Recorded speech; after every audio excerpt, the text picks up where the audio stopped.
the Power 3 podcast. I'm your host, I am one of your hosts, Sean Bishop Davis, and thank you again for joining our podcast. Unfortunately, it's just myself tonight. There is no One Time, there is no Sebastian Chambers, but they are the other two gentlemen who will also be hosting the Power 3 podcast.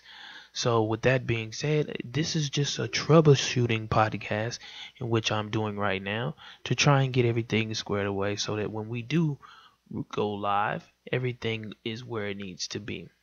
So with that being said, tonight I'm going to talk about a few things just so I can, see where we stand in regards to our podcast and see how things are running and see if I can get everything to run as smoothly as possible. So please bear with me for those that may be watching and actually tuning into this podcast.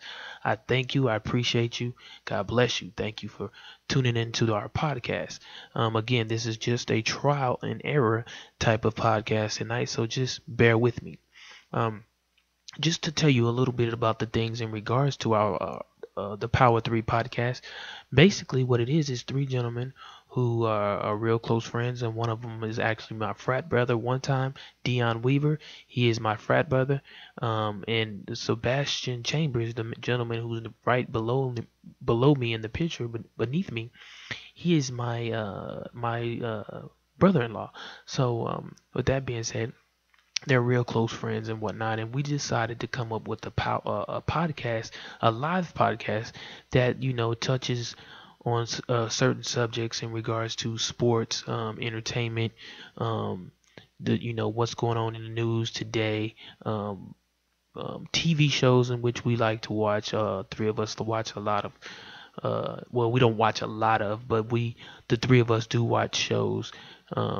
We have a show in particular that we all three of us watch and pay real close attention to, and we also are sports fanatics and stuff like that. Well, I know for sure. We all three of us are sports fanatics, but myself and one time Dion Weaver are huge football fans. Within college and within NFL. So we're trying to get this podcast started here real soon within the next couple of weeks. Hopefully I can get back on here within the next few days or so, next week or whatever, and be able to tell you our hard date for when we will actually be going live with all three of the Power 3. With that being said, this is just a trial and error. Hopefully the other two guys will see it and give me some critique on what we can do better to make things a little more easier or whatnot when it comes time to do this podcast. If you have any say so or any tips or any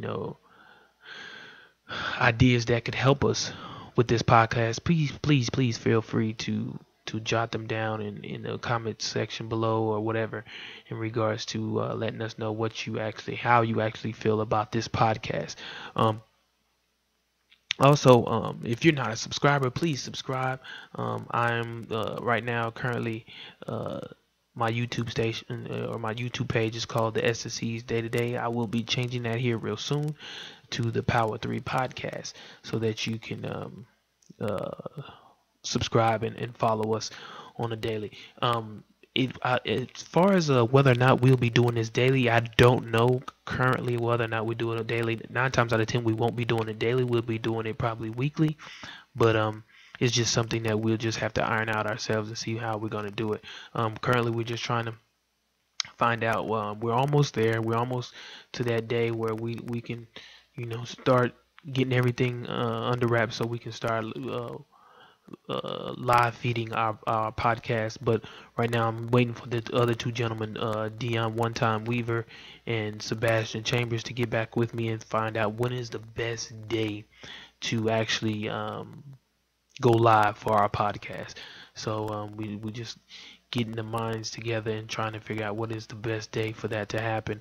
Once we do go live, I will definitely give you a brief background check on all three of us once we're on here live. So that'll be one of the things in which we'll give you an opportunity to ask any questions about us and things of that nature, and give you an opportunity to learn us more, so that you can understand where we're coming from when we talk on certain subject matters on this podcast. With that being said, tonight I'm just going to go over a few things in regards to sports and stuff like that. It's nothing going to be real big because, like I said, it's just it's just me, so I'm not doing a whole lot tonight. So with that said, I'm gonna use um, Twitter, because everybody loves social media sites. So I'm gonna go ahead and use Twitter as one of the tools to speak on tonight in regards to sports. So let's go ahead and get into the subject matter. Tonight I'm gonna well, first I'm on Twitter, and one of the things that was mentioned on Twitter today is that Carmelo Anthony's former college coach admits he will never win an NBA title. It stated that Syracuse head coach Jim Boheim said that Carmelo Anthony's chances of winning an NBA championship ring are unlikely. Now, with that being said, I'm a huge Carmelo fan. I'm a huge Carmelo Anthony fan. I'm a huge Knicks fan. I was born in New York, but I'm a military brat.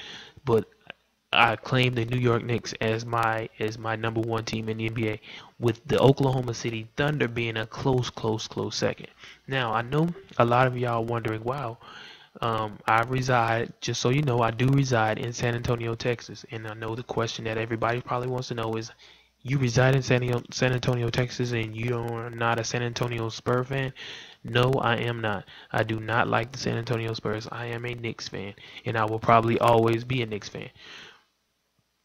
But to speak on the subject matter of Jim Boheim's comment in regards to Carmelo Anthony winning a NBA title, it just doesn't it doesn't look likely for the Knicks. Uh, I'm like I said, I'm a huge Carmelo Anthony fan. I've been a Carmelo Anthony fan ever since he was in Syracuse with Jim Boheim.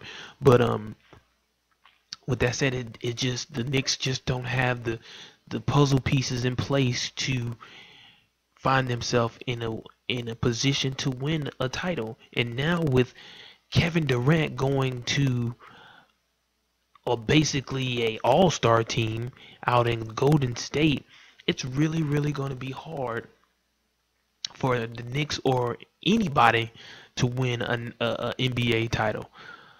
So I don't know. It's I want him to win a title. I mean, I thought he was going to do it when he was out. I thought Carmelo was going to do it when he was out there in Denver, because it was him. He had Iverson. He had a couple of other key players, and I figured that was going to be the place in which he had his best chance to win an NBA title.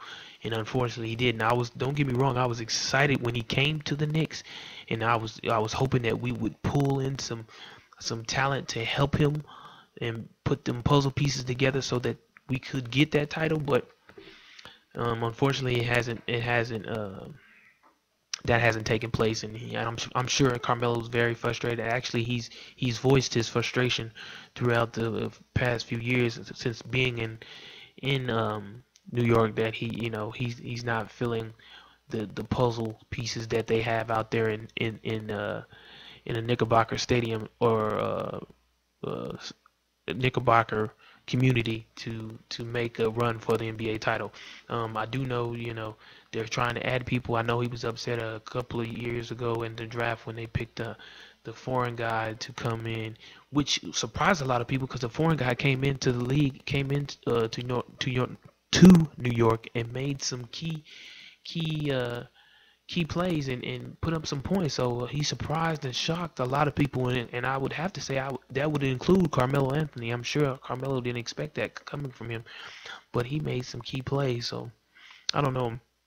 And then they got Derrick Rose coming to New York, but Derrick Rose is injury prone. So for the past 2 years, Derrick Rose, or 2 or 3 years, I should say, Derrick Rose has been injury prone, and he's been on the bench a lot. So we don't know what type of production he's going to even bring to the New York Knicks. So I don't know. It's just, right now it just looks dim for New York. I'm gonna just be honest. It just doesn't look like they have the pieces to put together to make a run for an NBA title. And then again, like I say, Golden State, Kevin Garnett's gone to Kevin Garnett. I'm sorry. Um, Kevin Durant has gone to Golden State, and they already got the Splash Brothers. They already had Iguodala. It's like, man, come on. Like, that team is going to be very, very, very hard to beat. They was already, I mean, come on. He's going to a team who won the NBA Finals 2 years ago. So, I mean, outside of outside of the Cleveland Cavaliers, that's probably the best team in the league, and some would argue the point that they are the best team in the league. And now with Kevin Durant in Golden State, you almost have to say that is the best team in the league, hands down. So I don't know. It's just hard to say. It's gonna be hard to beat that team out in Golden State. So we'll see when this new season starts, but I just don't know. Um, but moving on to the next subject matter. I'm pulling for Carmelo. I really am. I'm pulling for Carmelo. Hopefully he'll be able to get it. But